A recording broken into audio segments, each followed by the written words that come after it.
Hello, welcome to Talking Truth to Power, Nevada's Freedom Talk Radio. I am your host, Brendan Trainor, and my co-host, Leland Faegre. And Leland, it's snowing out there here in the valley. I guess it was up at night. Yeah, all over, up and down, the highest elevations, and also down here in the valley floor. It looked about the same, actually. Okay. Same totals as up above. So. All right. Well, you made it, and we're all glad to see you here. Yeah. And again, we'll be streaming on Talking Truth to Power website, Facebook. On our Facebook page. And also on YouTube. That's correct. We'll have that up later today. Uh-huh. All right. So I guess we have to start today with the reopening of the impeachment hearings. Do we? It is almost de rigueur to do so. The stage-managed, orchestrated, Stalinist, however you want to describe it. Yes. It's pretty interesting how they've articulated their message, but the Republicans will have their way with them this afternoon. Right. I mean, Jonathan Turley has already had his way. Yeah, why is he there? He should have just slept in and come in the afternoon. But, he points out a lot of interesting things about the framers, and I like that period in history. But he points to an impeachment case of a executive of the British East India Company that was accused of taking bribes and so on, and that case lasted 7 years. Well, they're very disingenuous people. I mean, the idea that they actually care about the Constitution. Yes. That's the party that's trying to pull the rug out from under everything the framers believed in. Exactly, yes. And yet they're invoking the Constitution like they are the sacred trust of our way of life. Yeah, it's embarrassingly. I hear all of the commentators from time to time, and they're all angry, at least when they're speaking to us over the broadcast airwaves. But the reality is that this stuff is very funny. I find it hysterical. I mean, it's a horrible thing in a certain context, but you can't take them seriously. I know that like Turley just drew such a great contrast, and he said the only thing this is close to is the impeachment of President Johnson after the Civil War. That the only thing that comes vaguely close to it as far as the three impeachments. And the rapidity, the duration of the impeachment proceedings, and the fact that it was a made-up crime. Congress passed a law saying that he couldn't appoint someone, I think, to this cabinet, even though he said he wanted to, and then he appointed him. And how did Congress get that right? They didn't. And he spoke about the 7 Republicans that stood up to him, even though they knew that because of the political climate of the day, they would lose their seats. And that was interesting. That's a profile in courage there. Yep. So it's... Yeah, these are interesting times. And I think we can see the nascent foundation of the Civil War, the coming Civil War. Right. Because it can't be resolved without... a more constructive educational foundation for the future of this country. We will not be able to convince them. They will not be able to convince us. And there's only one way out here, and that's to begin anew as to how we educate children in the future. Yeah. But, Betsy DeVos is trying to do that, but of course she's meeting resistance at every turn. But, that's one reason why I have to vote Republican, even though I disagree with a lot of what they stand for, and because you can be a small R Republican. Yeah, because they consistently uphold school choice. Although in Nevada they pushed school choice out of the way to give Sheldon Alderson his sports stadium during the special session, and that really damaged school choice, and the Democrats got elected and they cut back on it again. Yeah, you can't hang your hat on Adelson, that's for sure. No, but he's the whole scenario is just like you said. It's a theater of the absurd, except that it could result, if it, in the worst case scenario, unlikely worst case scenario, it could result in an overturning of the rule of law. Well, who will carry the mantle of republicanism in 2024? That is clearly the most important thing we should be thinking about right now, because Trump will survive this. So what happens in 2024? We still need someone like him to carry that torch, to pass the baton to somebody like him. And I maintain that that person is Matt Gaetz from Florida. I was just thinking that too. And he's a younger man, so they can't throw any of the more superficial issues at him, like how Trump combs his hair or any of that stuff. He looks like a classic American Paul, and I don't even see any gray in his hair, So they can't hit him there.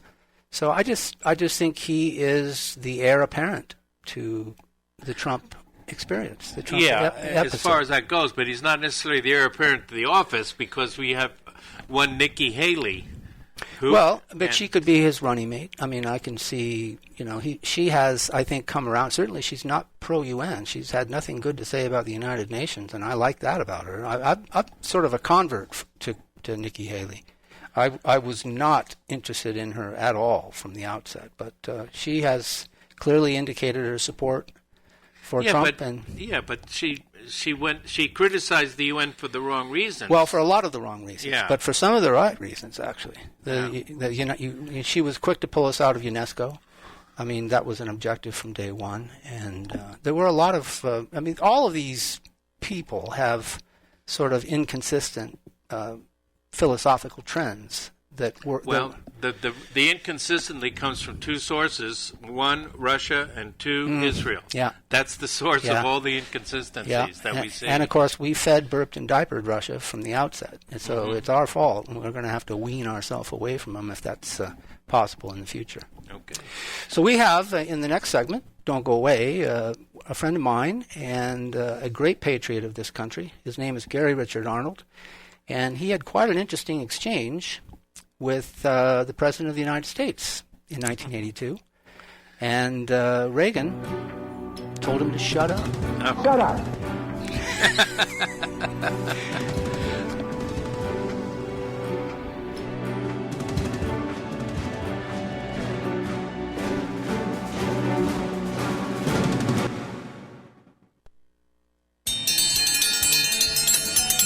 Howdy, Shannon Lawson here. When my family wants real barbecue, it's chili, rib tips, and sweet potato fries. It's the Butcher's Kitchen Barbecue, 7689. This is America Matters Media on AM 1180 KCKQ, a Lotus broadcast station. The power of radio since 1967.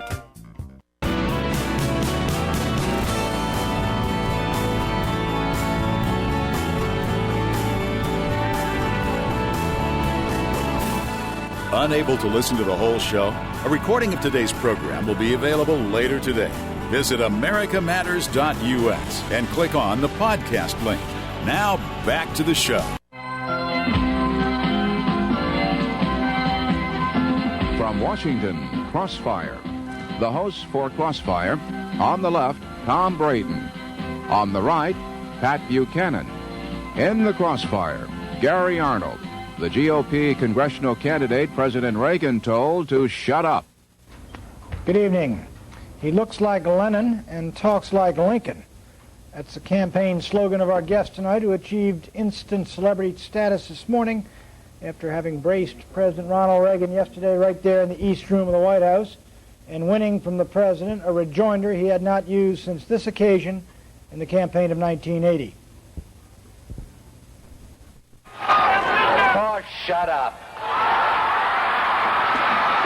My mother always told me that I should never say that, but this is the last night of a long campaign, and I've heard so many like him, I thought just once I could say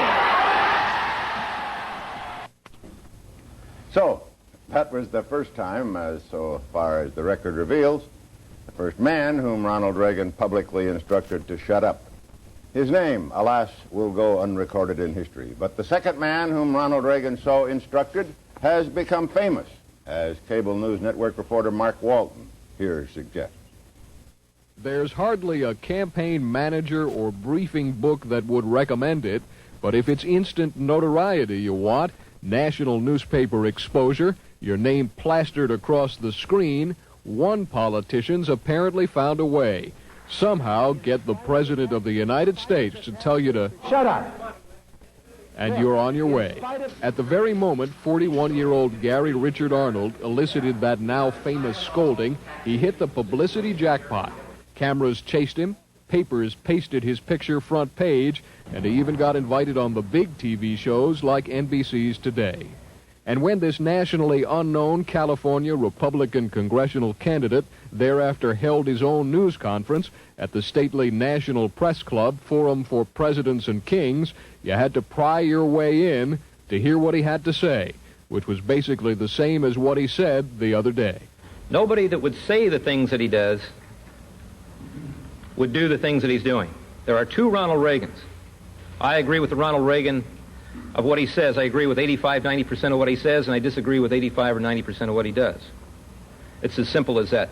Old Shut Up, as Arnold's come to be known, is truly a political maverick. After a surprise win in last June's primaries, he is the bona fide GOP candidate in the 16th District of California. But he has no staff, runs his campaign out of a Santa Cruz mailbox, and has never received a nickel from the National Republican Party, which considers him a lost cause. Likewise, the local Republican headquarters has given up on Arnold, and because he's considered a positively sure loser, has given up on his race. Philosophy is same as presented by the president, and Mr. Arnold has done nothing but attack the president and his policies. And therefore, we find it difficult to support him. As for Arnold's firmly entrenched opponent, three-term Democrat Leon Panetta is just waiting for November 2nd, then hoping Arnold will go away. He is really from the far, far, far right field, and so far out I don't think he knows where home plate is. Even though Arnold booked this room for his news conference back on Tuesday, the day before he went to the White House, he contends his outburst there was purely spontaneous and not designed to attract big media play. Whether that's entirely so is pretty hard to say, but one thing's for sure, Gary Richard Arnold has had one heck of a heyday.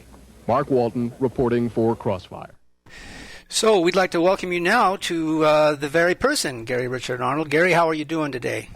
Good afternoon. It's been a while. It brought back a lot of memories. It doesn't seem like 37 years, does it?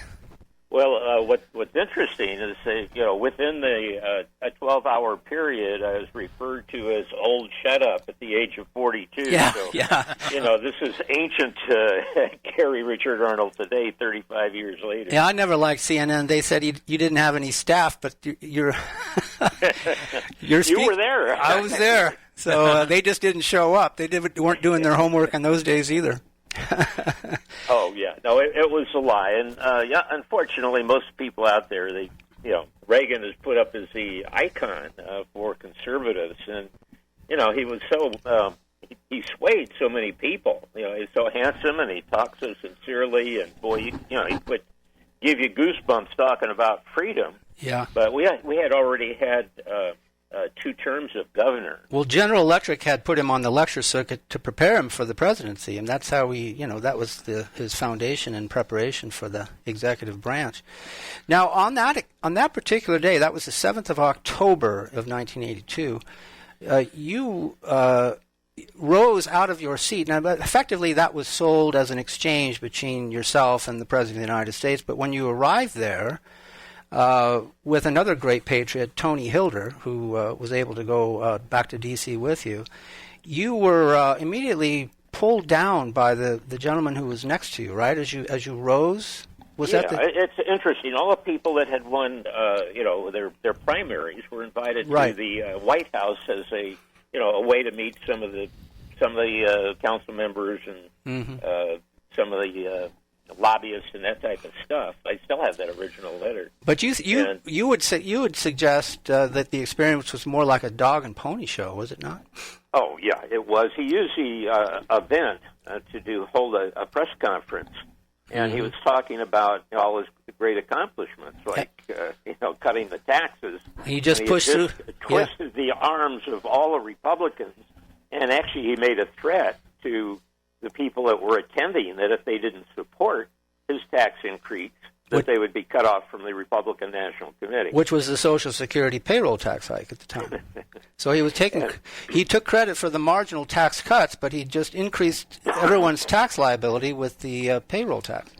Well, they do what they always do, is that they create a new budget and they make it real high, and then they reduce the budget, which is much higher than it was a year before. I mean, it's just a game of semantics. It's something they've used on the American people since time began, I think. Hence your reference to Tylenol taxation. That was a great description. That was Hilder. Was that Tony's metaphor?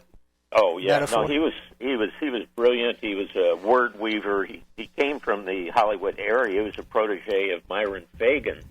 In fact, people can go even today on their YouTube and see Myron Faegre talk about the Illuminati and an album called Red Stars Over Hollywood, which identified Ronald Reagan as one of the earlier supporters of Mao Zedong with the Committee for Far Eastern Policy and a assortment of others.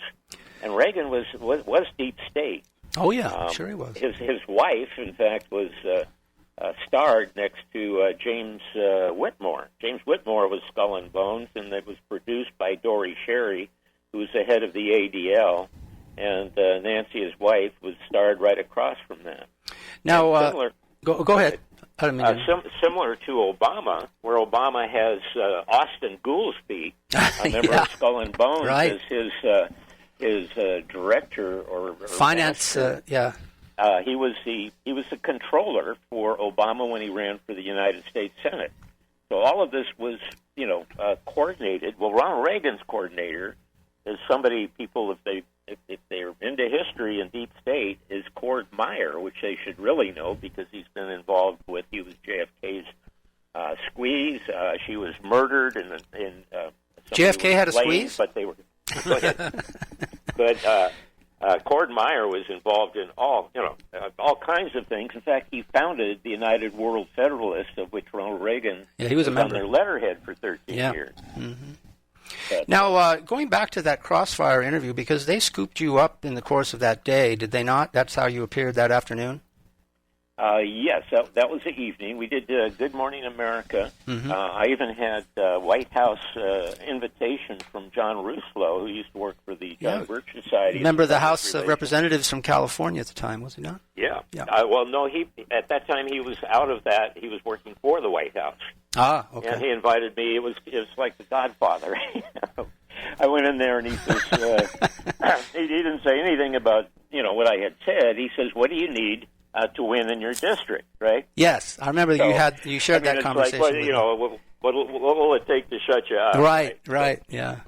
Anyway, there's a lot of things that people don't know. I was approached actually by, I think, a member of the Mossad on one of the I'm sure the steps of one of the planet is crawling with him. And he was just trying to make nice. He was a very personal person, and kind of acknowledged, or no put down or no harshness as you would think that would be coming from supporters of the president. Mm-hmm. But, it was a further education for myself, which you were working with me at the time, so how much we had, and the fact that we were broken into at my house where you were residing at the time. We were sorting mail and everything else. Yep. But we were broken into by an outfit that was hired by the Republican National Committee. Actually, it was Rockefeller Family Associates. Mm-hmm. They had hired a detective agency called Hawk International. Yeah, they had to keep track of you once that happened. Yeah, for sure. Oh, yeah, and that turns out that they were connected with the Treasury Department because a local gun store owner was asked if he would allow them to use his license on moving arms into Central America. Mm-hmm. And he declined, but he said it was Hawk International. And they were hired, again, Rockefeller Family Associates. The guy running it was J. Richardson Dilworth, again, skull and bone. So that article appeared in the Santa Cruz Sentinel at the time. I remember that very well. We're coming up on a break, Gary, so stay with us.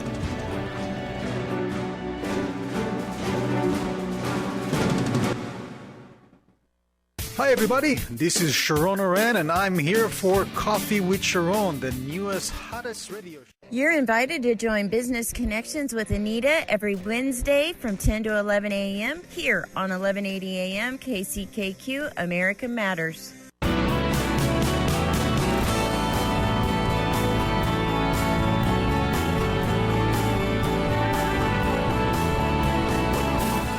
To join the conversation, call 844-790-TALK. That's 844-790-8255. Now, back to the show.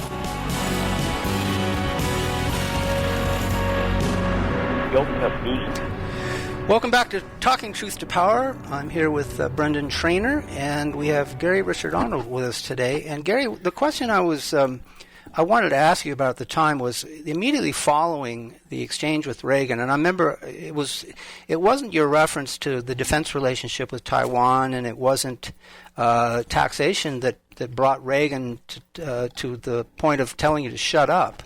It was when you referenced the Council on Foreign Relations. Right. The Council on Foreign Relations is a hidden government. In fact, he used, the Trilateral and Council on Foreign Relations as his issue, both in New Hampshire and in Florida. Florida, I remember, yeah. And then by the time, he was, even his transition committee, before he was nominated for president, we saw that the transition committee already had 87 members of the Council on Foreign Relations and Trilateral Commission already selected, and that included, the intelligence guy Casey, and you go through 87 members that are pretty high profile. We got a picture of him sitting there with dinner with David Rockefeller. Yep.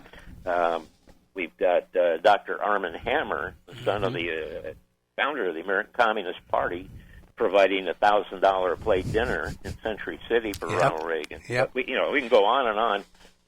In fact, Reagan at that time had just transferred a steel plant to communist China, and we're talking the early 1980s when the United States was trying to recover from Carter. Yeah. Build a nuclear plant in Romania, most favored nation treaty status to China, recognize the Khmer Rouge. I mean, this guy. You still hear on Rush Limbaugh or Levin and other people, Reagan, this great conservative, which he was not. Yeah. He was a neutralizer of nationalism and exactly. and knowledge. Mm-hmm. And in the course of that day, following all of the media circus that followed, I mean, it went on for several months following. I remember listening to FM rock radio. As a musician, I'm always listening to music as well. And a lot of FM stations had taken that clip, that shut up, and started using that as comedy as part of their content and their format. Oh, absolutely. In fact, the cartoonist and so forth, her Block from LA Times and, a bunch of other famous ones, during the mid-'80s and so forth would make cartoons about it. In fact, there were columns, people that didn't like Reagan, naturally jumped on, not exactly getting the picture, but, wanted to provide anything they could against him, non-thinkingly. Mm-hmm. But we got more information out on the campaign that we did. Done it without you. Yeah. We got more information out on the CFR and Trilateral Commission than all publications pre that time. We got a billion hits around the world. And this is pre-digital age, really. And so this is newsprint. This wasn't a click. This was stuff that ended up in South Africa and Taiwan and around the world. 900 million people saw that headline story around the world that day. It was quite an event. And I remember we got a lot of mail from even, a cross-section of the country came into a mailbox. They didn't know your address, and they would just send it to Santa Cruz, and somehow it found its way to us. And, of course, we had to spread all that mail out on a grassy lawn. and hoped that the wind wouldn't blow it away there in Santa Cruz, because we had to address every one of those people who corresponded with us following that event. People who, we would not have expected even to be out there, we discovered were in fact out there. Yeah. It was really. I think that's true today. Unfortunately, they're disorganized. I think we're really they're using the 1984 devices very severely right now. I sent an email to myself the other night because I needed to save it so I could edit it some more, and I was breaking the community standards.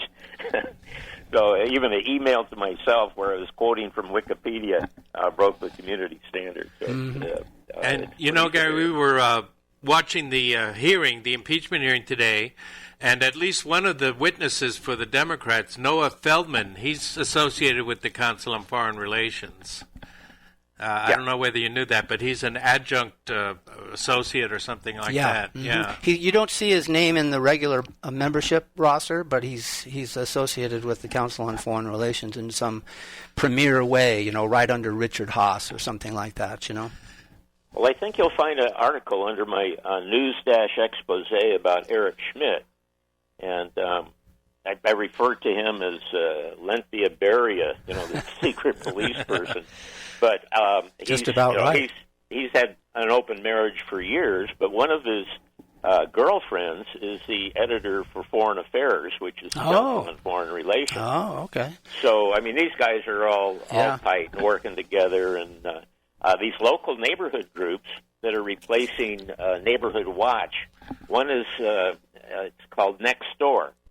And that's put together by the same Mossad and CIA agents from Gray Line. I think it's Gray something, Gray Line or Gray something.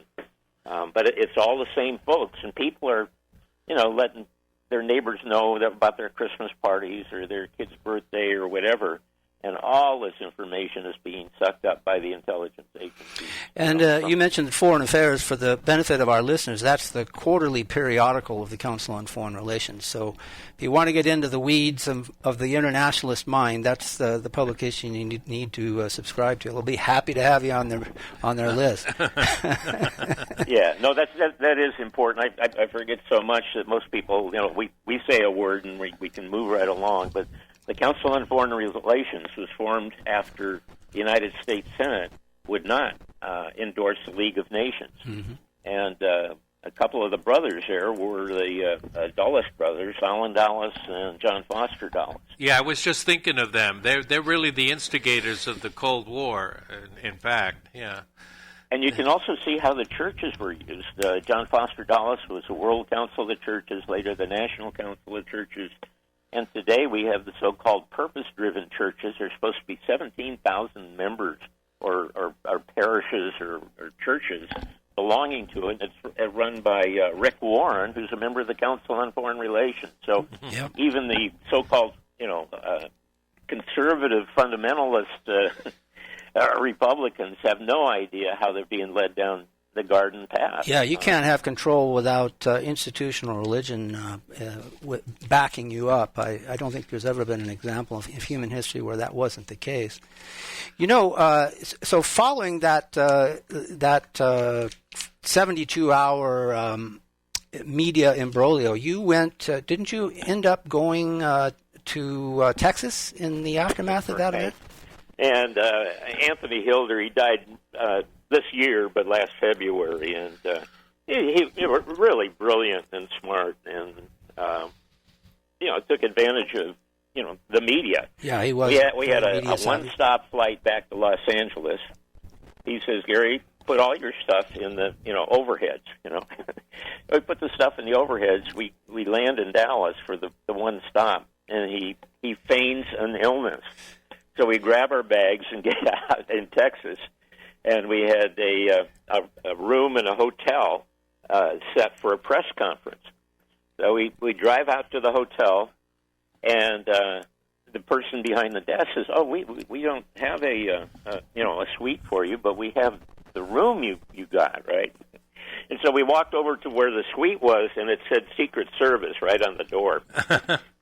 So we were going up the elevator, and it was full of the purple and red ties, the Secret Service and stuff. So we we went back down the elevator and got a flea bag outside of town, and we held our news conference in the lobby of the hotel. So we succeeded, and we were on TV in Dallas and in the newspapers. We got a front page in the airport paper that was published out there. The whole front page. It had a split between the issues with Reagan on one side, me on the other. So we were able to parlay this. Associated Press said we got more publicity than the rest of the House of Representatives combined. Mm-hmm. That's how thorough and how helpful Lee and Anthony J. Hilder were to this campaign. Yeah, how was Pat Buchanan during your the taping of that program? Yeah, at the front end, they kind of wanted to bat me around like one of those badminton birds. And of course, I think Pat Buchanan, anybody that attacked Reagan, couldn't be a good guy. But by the time the end of the program, he says, if Reagan's not going to endorse him, he says, I think I will. He says he's got some rough edges around him. But, something like that, yeah. How about Braden? Because he was a member of the Council on Foreign Relations. We flushed him out at that interview, which was great. He said, I'm a member of that. He admitted that he was a member of the Council, Mm-hmm. Well, he was very powerful. He was the one that distributed CIA funds when they created the European Union. There was a group called the American Committee for United Europe, and it contained the regular the regular gang, the Dulles brothers and Donovan and a few others. He wasn't particularly media savvy or broadcast savvy, but he clearly knew what his role was there on that CNN panel, didn't he? Well, remember, he brought up the newspaper that we had circulated out of the sand that we had published. Yeah, Out of the Sand. That was a great publication we had. And we borrowed some of the negatives from Accuracy in Media at that time that was addressing some of the communist aggression. Well, we're coming up on a hard break. Stay with us.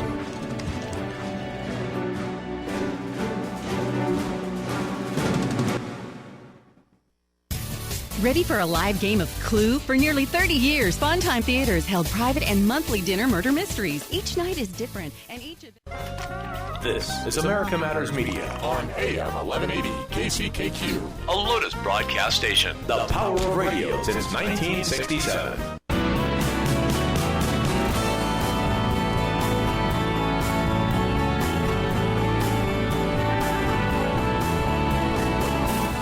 Are you shy and don't want to talk on the air? Text us your questions or comments to 775-237-2266. Now, back to the show.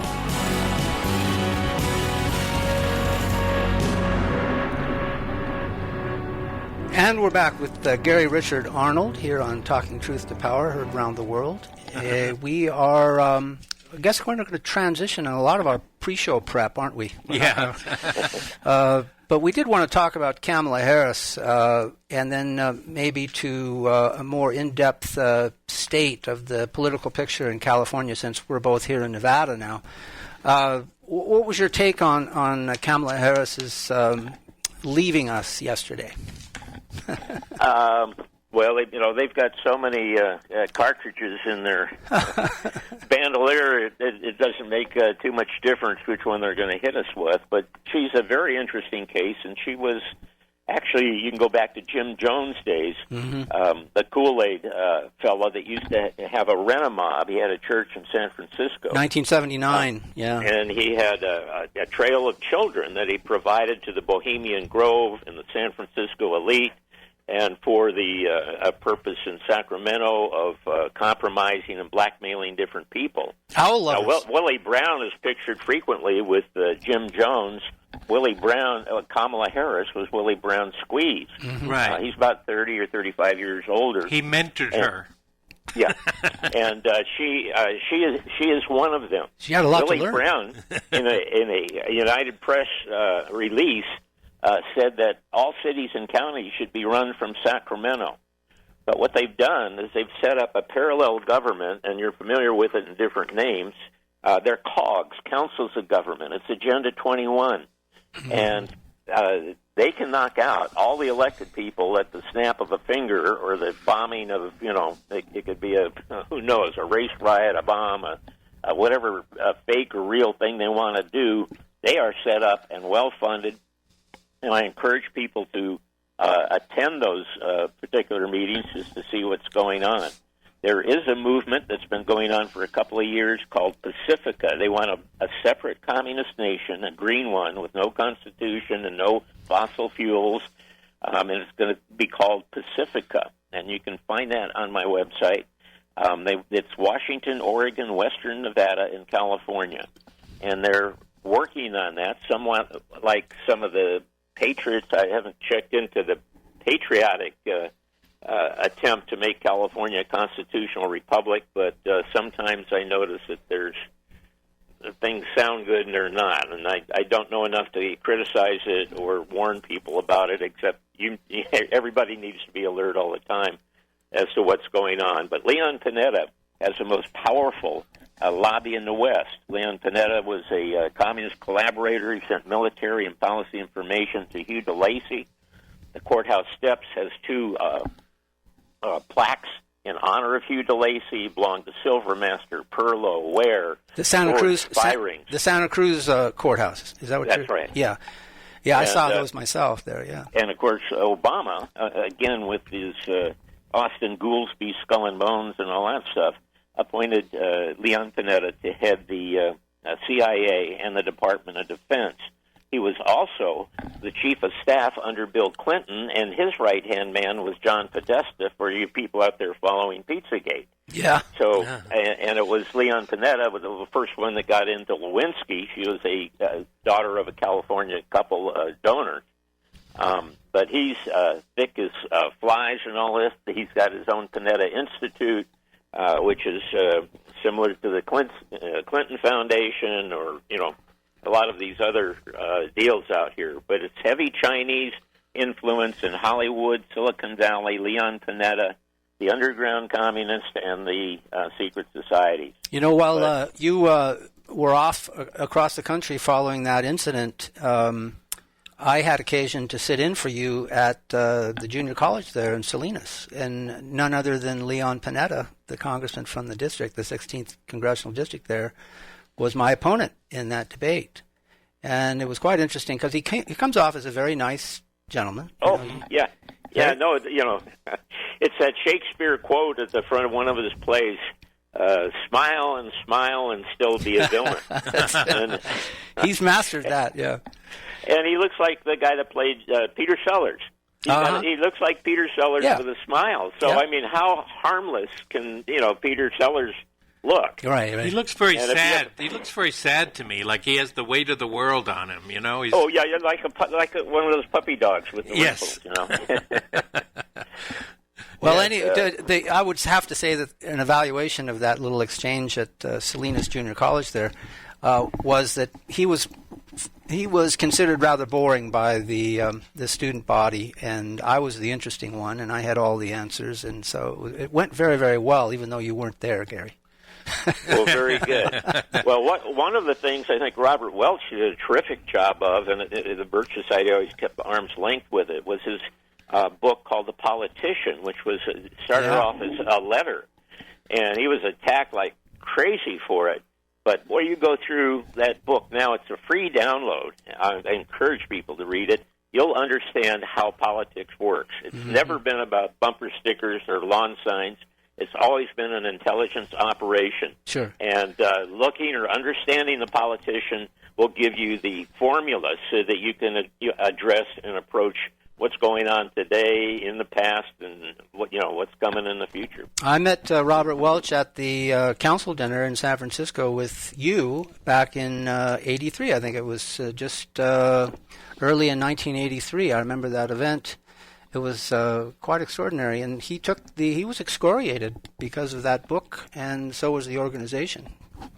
Yeah. No, they've unfortunately carried that burden forever, and I don't know how much time we have, but in his blue book, in his suggestions, he says, we need to put our weight on the political scales and set up big fronts, little fronts, and all kinds of fronts. But a front doesn't mean you put your imprimatur or you put the John Birch Society on every piece of literature you put out there, because people, they go, oh, they stand back, rather than getting the issue out first, and they can find that it comes from like the New American or other projects. But I think they just have it reversed, and I don't know who insists on that policy. Yeah, we always chew on each other. I don't think there's any one way to do these things. I know the Libertarian Party did that too. We should do this, we should do that. But the reality is that we're not doing anything wrong. It's the general population. It's your average American that's not paying attention. It's his fault. It's not our fault. We've got our act together. Those people just have to turn the TV off once in a while and get involved. It's really quite simple. I fear the consequences that are coming up, and I'm sure you're seeing the censorship, burn and come, and these guys are serious. This isn't the loyal opposition or anything. No, it isn't. It's life or death. It's a violent coup d'état. Yes, it is. This will be as violent as anything in 1917, or Yep, and it's going to come as quite a surprise to Americans generally that this has gone this far. But unless we can get our kids out of those public schools, that's where it's all been nurtured. That's the petri dish of the future. Yeah, and these people aren't gods either. I mean, they have feet of clay. They have they're vulnerable. Oh, they can be taken down. Absolutely. Yeah. Absolutely. Yeah, and their information is given out. Need to know. And most of the people that have been following the conspiracy are much more informed and see how things are connected. So they have to run dummies a certain length, but they don't have the flexibility or the understanding. But they are dangerous and lethal for what they've been assigned to. Well, they will have to be taken out. I mean, there is no compromise with that kind of evil. So everybody's going to have to join in here at some point. The lines are being drawn whether they want to recognize that or not. And there's a terrific book out there. Unfortunately, the guy I think passed away in the last 2 years, Galen Ross, and it's Who's Who of the Elite. And it's terrific. I think last time I saw it available was on Ed Griffin's... Years ago, I remember seeing that book. Freedom Force, and it was... he did a couple of updates on it. But there are lists out there. I run into them from time to time, but I've never had time to coalesce them. But people should what is your check website, out their Gary? local newspapers. You can't spend the whole show without plugging your website. Okay. Yeah, it's news, N-E-W-S, with a dash, not an underscore, news dash expose, that's E-X-P-O-S-E, .org. It's .org, not .com. So it's news dash expose.org, and you'll find a lot of valuable deep state stuff there you won't find any other place. And you can reach Gary at your email address is still whitepaper@AOL.com, is it not? That's correct. And right now there's a book I'm trying to get out. It's on Robert Mueller. It's done actually by a Democratic state legislator in Louisiana.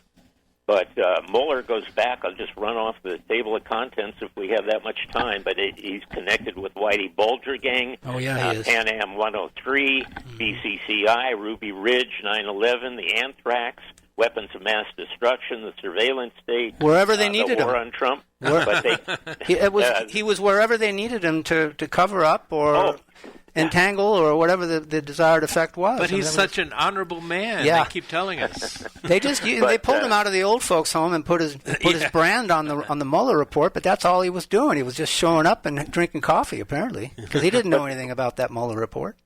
The author is John Mikovich, and if anybody emails me, we're trying to get one or two people to go there to make sure the committees and the Freedom Caucus has a copy of this book. And if you'd like to get this book into the hands of your local, congressman and one of the staff members, it's better to give two because sometimes they just get put aside. Right. Gary, thanks for joining us today on Talking Truth to Power, and we'll have you back because there's plenty to talk about. Oh, it's endless. Yeah. Thank you, Brendan Lee. Yes. All right. Bye, Gary.